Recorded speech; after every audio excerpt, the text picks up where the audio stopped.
Hey guys, my name is Neil and welcome to NEEL Workshop Zone. So in this episode we're going to be talking about jumping statements. So in our previous episodes we talked about the different types of control statements like sequential, selective, repetitive, etc. But today we're going to be talking about jumping statements.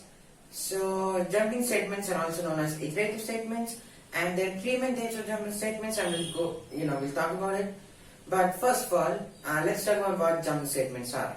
So, without any further ado, let's talk about it. So, as the name suggests, jumping statements are used to jump lines of code, or to skip lines of code, or to just break the code. So, the three main types of jumping statements, we have break, we have continue, and we have pass.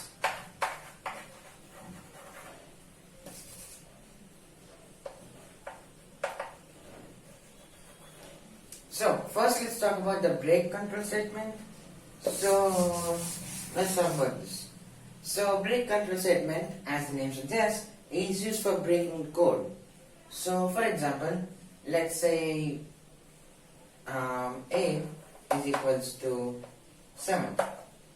And let's say that while A is greater than 15, print A I is equals to I plus, sorry, A is equals to A equals to A plus 1. So this is basically how you make loop, right? So you're basically saying as long as the code is still 15, you need to print all of these. Now let's take a real life example. So imagine you're shopping online and you want to buy a specific item and you want to buy 8 of them. But imagine, the Amazon company only has 5 of them. So when you select 8 amounts of item, it will just say, sorry, we don't have 8, we only have 5. So you can kind of do something like that. So essentially we can do here, A is equal to 7, and till the number is 15, it will start, you start printing. You can put something here like break, or if I is equals to 10, break. So what it's doing here is basically the code was supposed to run is it must print from 7 till 15, and when 8 becomes greater than 15, it should stop printing it. But imagine you need to stop it only at 10. So if it reaches 10, it'll just break it. So if you put it something like A is greater than 9, this piece of code doesn't work because it prints till 9. But if you reach 11, which means it crosses 10, then it'll just break it at 10. Now here you can also write something like break and print out of stock.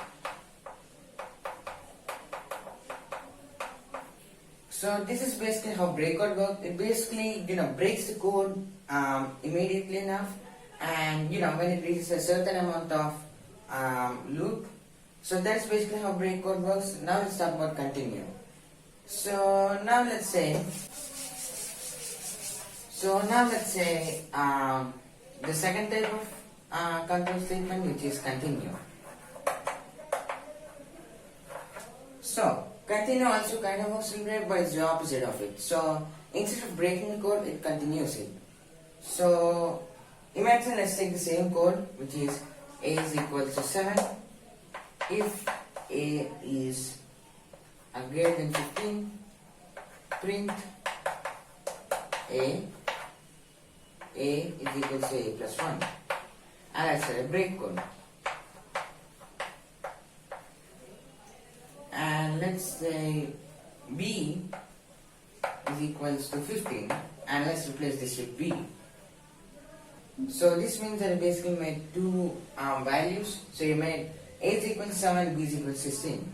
And since this value is correct, or this one is wrong, it must print A until it reaches the B value, which is 15. So let's do break again, and let's write break, if A is equals to 10, break.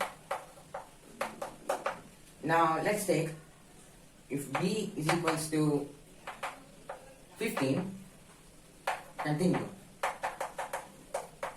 So what it's basically doing here is taking the break code, which is basically, stopping the code at a certain amount, and basically doing like, if it's, if it stops at 10, then stop the code. So for example, in the loop, if 10 comes around, then break it. That is basically the code. But here you put something like, but if B is equals to 15, which is it is, then it has to continue. So since B is equals to 15, it will continue the code until 15. So that is basically how break and continue work. And these both are the main types of break and continue. We'll talk about them in the practical episode. But we also have the third one which I mentioned, which is pass. And pass doesn't have much of any work. It basically is just like mostly reminding you of where the pass option works. And basically, you can use it to print between lines of code that, hey, this is where the pass block exists. We'll talk about this in the practical episode because it's a little bit too simple. But yeah, that is basically jumping statements. So hope you enjoyed this video. If you did, don't forget to like, share, subscribe, hit the notification bell so you don't miss out any new videos. And that's all folks, I'll see you in the next one. Bye bye.